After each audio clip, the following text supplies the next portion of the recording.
미국이 오늘부터 코로나 백신 접종을 시작해 전 국민 접종을 목표로 하는 대장정에 돌입했습니다.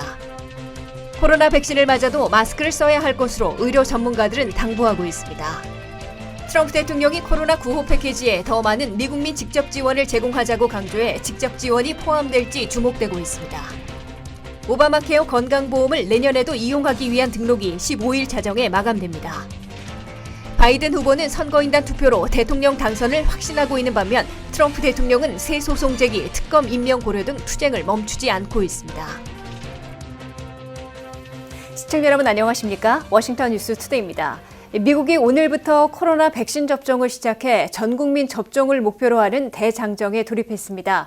긴급 사용을 승인받은 화이자 코로나 백신은 어제 미시간 생산시설을 떠나 페덱스와 UPS, 미군 수송기와 헬기편으로 미 전역에 배포됐는데요. 오늘 아침부터 대형 병원 등에 도착해 의료 종사자들부터 접종을 시작했습니다. 박남주 기자가 보도합니다. 미국이 코로나19 바이러스와의 전쟁에서 게임 체인저가 될 것으로 확신하는 코로나 백신 접종 대장정에 나섰습니다.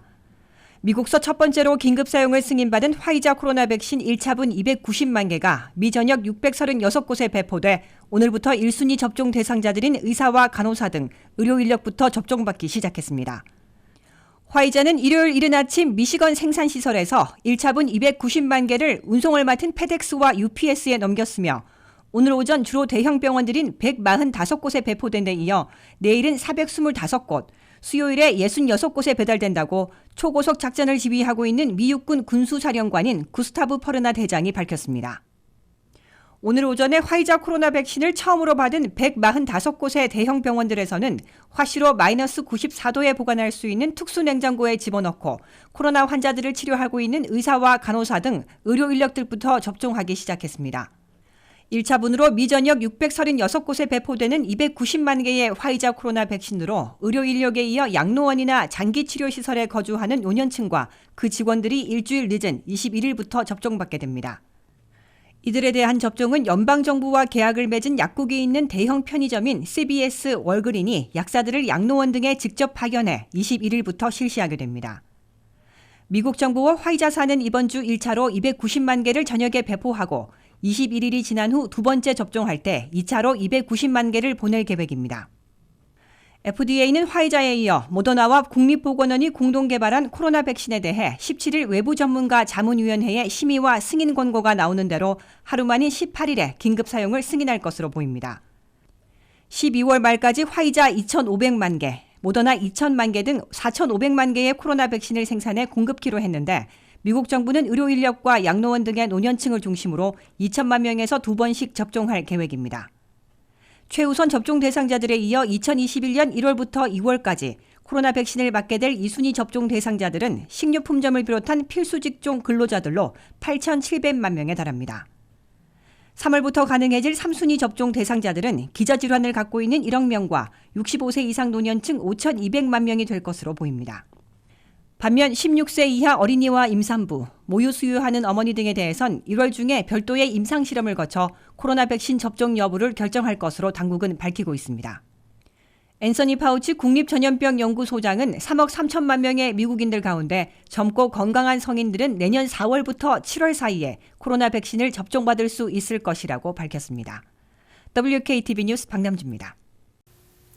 코로나 백신 배포가 시작되었다는 희소식에 뜨거운 관심이 쏠리고 있는데요.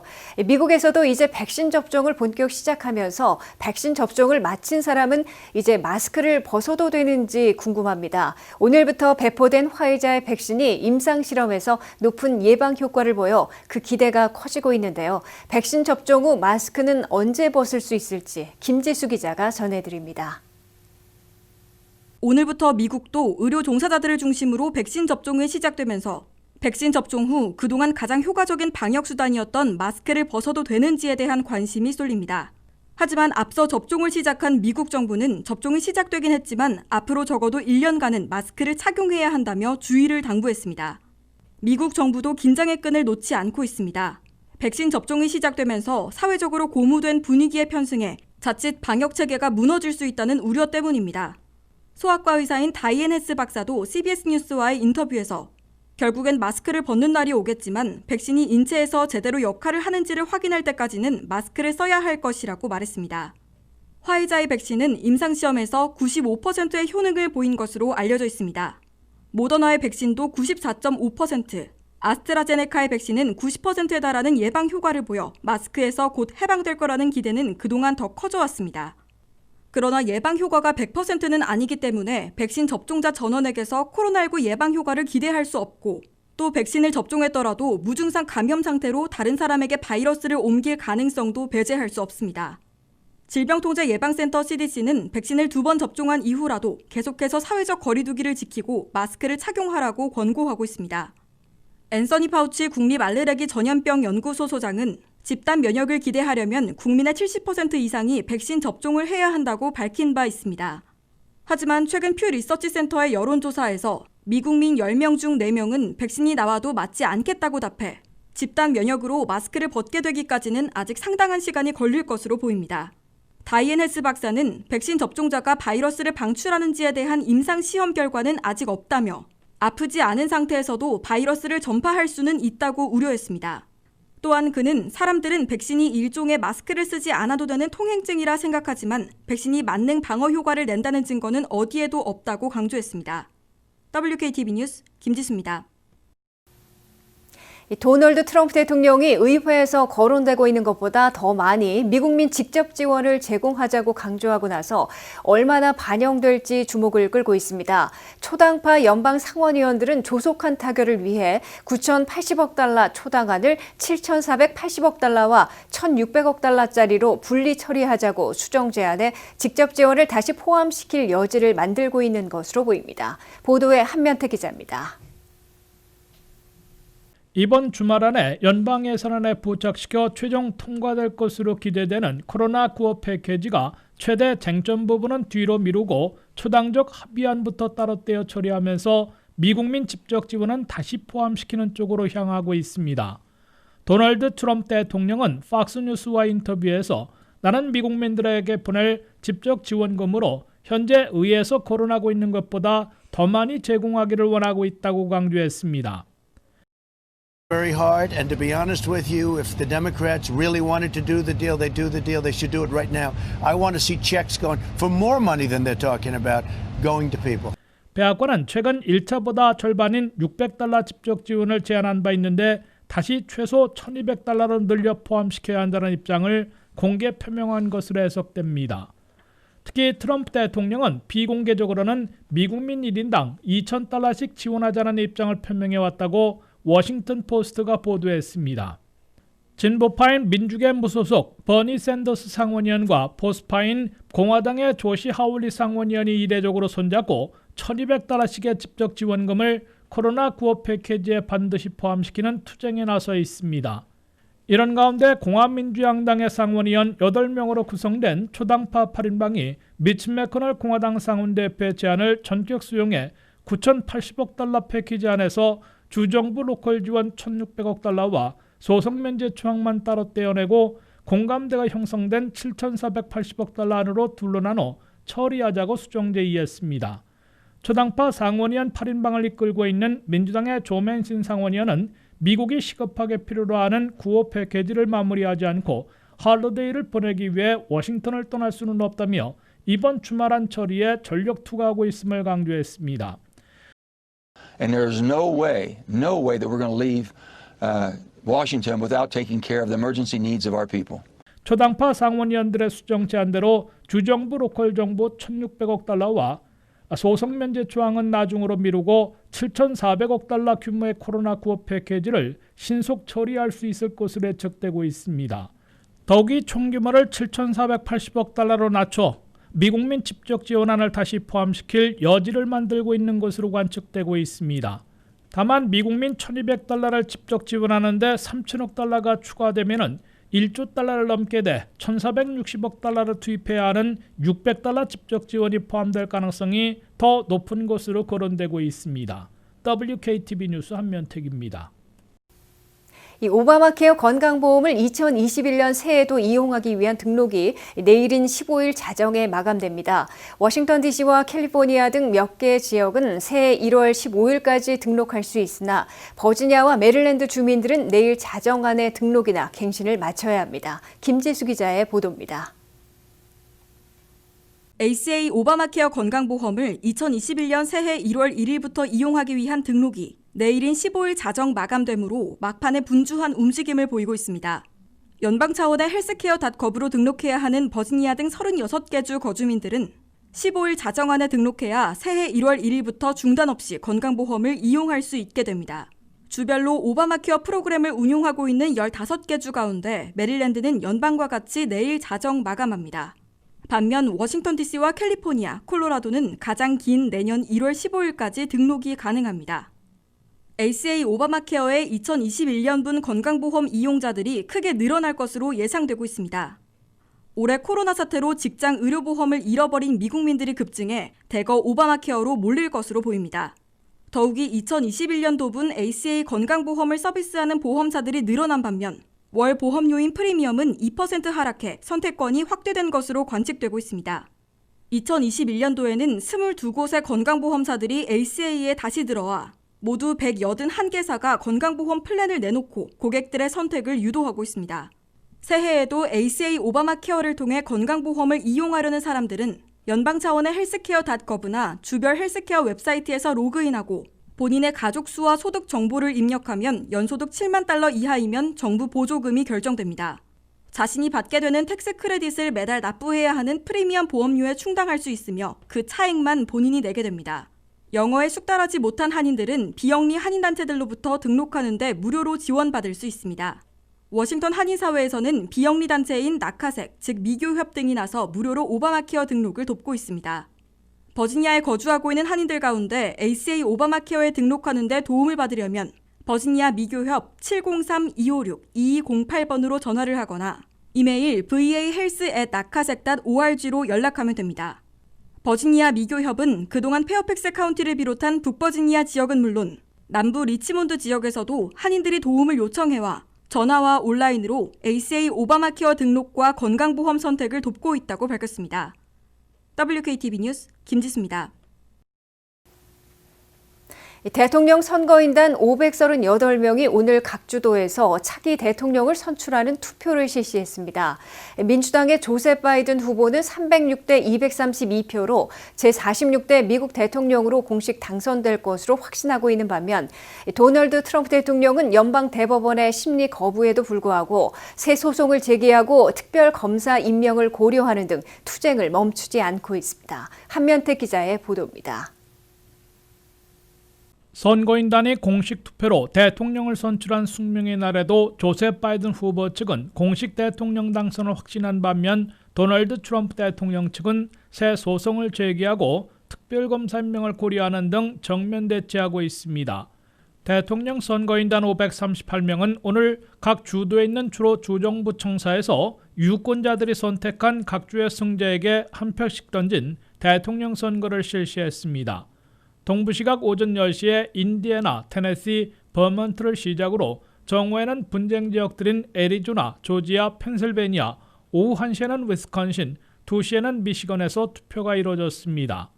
전국 50개 주가 모두 투표 결과와 승자, 선거인단을 인증해 놓은 상황이어서 반란표만 없다면 바이든 306명, 트럼프 232명으로도 조셉 바이든 민주당 후보의 제46대 미국 대통령 당선이 공식화됩니다.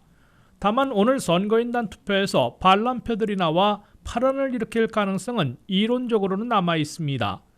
32개 주와 DC는 각 주의 승자에게 투표하도록 법률로 의무화되어 있으나 반란표 처벌까지 규정하고 있는 주는 15개 주에 불과한 데다가 분쟁 지역들인 펜실베니아, 조지아는 아예 법규가 없고 미시간, 애리조나, 위스콘신, 네바다는 벌칙이 없어 반란표 발생 가능성을 배제할 수 없는 상황입니다. 지난 2016년에는 힐러리 클린턴 5표, 도널드 트럼프 2표가 다른 곳으로 간 반란표를 기록했습니다. 오늘 선거인단의 투표 결과는 연방 상원의장에게 보내지고 새해 1월 6일 상하원 합동회의에서 개표하게 되는데 조셉 바이든 후보가 270명 이상의 지지를 받으면 제46대 대통령으로 당선이 공식 선포됩니다. 이때 연방 하원의원 1명과 연방 상원의원 1명이 합동으로 특정주의 선거인단 투표 결과에 문서로 반대하게 되면 양원이 별도로 2시간씩 토론을 거쳐 표결을 실시하는데 민주하원, 공화상원으로 분할돼 있어 한쪽만 부결시켜도 이의제기 반대는 실패로 돌아가고 대통령 당선이 그대로 확정됩니다.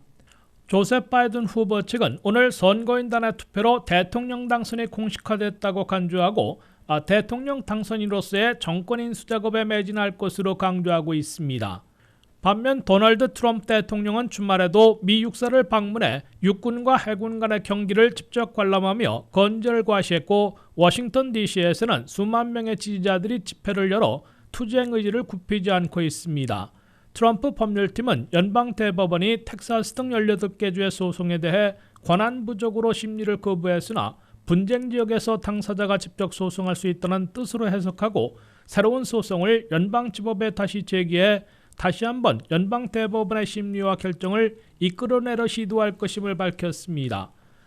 트럼프 대통령은 이와 함께 특별검사 임명으로 선거 부정과 조 바이든 후보의 차남 헌터 바이든의 범법 혐의를 집중 수사토록 하는 방안을 고려하고 있는 것으로 월스트리트저널이 보도했습니다. 트럼프 측은 주에 이어 연방상원정보문제위원회가 16일 선거 부정 의혹에 대한 청문회를 열고 18일에는 국가정보국 DNI가 조사 보고서를 통해 이번 대선에 중국, 이란 등 외국이 개입했는지 여부를 발표할 예정이어서 공화당 진영의 전폭 지원을 얻어 최후 결전에 나설 태세를 보이고 있습니다. WKTV 뉴스 한면택입니다. 이 온라인 원격 수업으로 인해 낙제 점수를 받는 학생들이 전국적으로 늘고 있는 것으로 나타났습니다. 텍사스 휴스턴의 중고등학생과 미네소타 세인트폴 고등학생들의 40%가 낙제 점수를 받은 것으로 조사됐고 버지니아 펠팩스 중고등학생들의 11%가 낙제 점수를 받았습니다. 또한 2과목 이상 F학점을 받은 학생들이 작년에 비해 83% 증가한 것으로 나타났는데요. 이에 펠팩스 공립학교는 새로운 등급 정책을 마련하는 등 대책 마련에 나섰습니다. 새해가 다가오면서 버지니아 펠팩스 카운티 공립학교는 코로나 팬데믹 동안 낙제 점수를 받은 학생들이 급격하게 늘어났다며 이를 개선하기 위해 새로운 등급 정책을 마련할 것이라고 밝혔습니다. 펠팩스 카운티 학습 최고 책임자인 슬론 프레시도는 F등급을 받은 학생들의 비율이 엄청나게 증가했다고 말했습니다. 이미 잘하는 학생들의 성적은 큰 변화가 없었지만 성적이 저조한 학생들이 낙제 점수를 받은 비율이 크게 늘어난 것으로 나타났습니다. 올해 학생들의 성적 조사 보고서에 따르면 1분기에 2과목 이상 F학점을 받은 중고등학생들의 수가 9,700명으로 작년 1분기에 비해 83% 증가했습니다. 팬데믹이 시작된 이래로 장애 학생과 영어 미숙 학생들이 가장 낮은 점수를 받은 학생 그룹에 속해 큰 타격을 받았습니다. 1분기 동안 최소 2개 이상의 F학점을 받은 장애 학생들은 1,200명 더 늘어 작년에 비해 111% 증가했습니다. 영어를 배우는 학생 약 1,800명이 이 같은 점수를 받았고 이는 작년 대비 106% 증가한 것입니다. 낙제생들이 늘어나는 것을 개선하기 위해 펠팩스 카운티 공립학교는 채점 방식을 수정하고 겨울방학 이후부터 이를 적용할 것이라고 밝혔습니다. 100점 만점에 50점은 학생들이 과제에서 얻을 수 있는 가장 낮은 점수가 되고 전공 과제를 늦게 제출하면 최소한의 벌칙만 부과되며 단일 과제는 학생들의 최종 점수의 20% 이상을 차지하지 않도록 했습니다. 또한 분기당 최소 과제 수를 9개에서 6개로 줄이도록 했습니다. 프레시도는 기말고사 성적평가에 통과 혹은 실패 또는 인컴플릿 그레이드로 성적을 매길 것을 고려하고 있다고 밝혔습니다. 또한 서머스쿨 프로그램을 통해 학습에 어려움을 겪고 있는 학생들이 방학 동안 따라잡도록 도움을 줄 예정입니다. 낙제나 졸업하지 못할 위험이 있는 학생과 학부모, 교사가 대책 마련을 위한 미팅을 갖도록 할 것이라며 이러한 미팅은 그 가정에 모국어로 진행할 예정이라고 밝혔습니다. 펠팩스 카운티 공립학교는 1월에 추가로 학생들이 교실에서 수업을 받을 수 있도록 잠정 계획하고 있다고 전했습니다. 이 같은 계획은 대면 학습 형태를 확장하려는 노력의 일환입니다. 지난주 논의된 초안에 따르면 새해 온라인으로 시작한 다음 1월 12일과 2월 2일 사이에 혼합 학습 형태로 단계적 복귀를 시작할 계획입니다. 하지만 실행 날짜는 변경될 수도 있는 것으로 알렸습니다. 한편 펠팩스 카운티 공립학교 일부 학생들이 코로나 바이러스 증가로 다시 원격 학습을 진행할 예정입니다. 7일 연속 양성률이 10.9%를 기록해 3학년에서 12학년의 영어 학습자들과 정규 교육이 제한되거나 중단된 학생 등 그룹 3에 속한 학생들은 다시 온라인 수업을 받게 됩니다. 라우던 카운티 역시 대면 수업을 받아온 일부 학생들이 온라인 학습으로 다시 전환한다고 발표했습니다.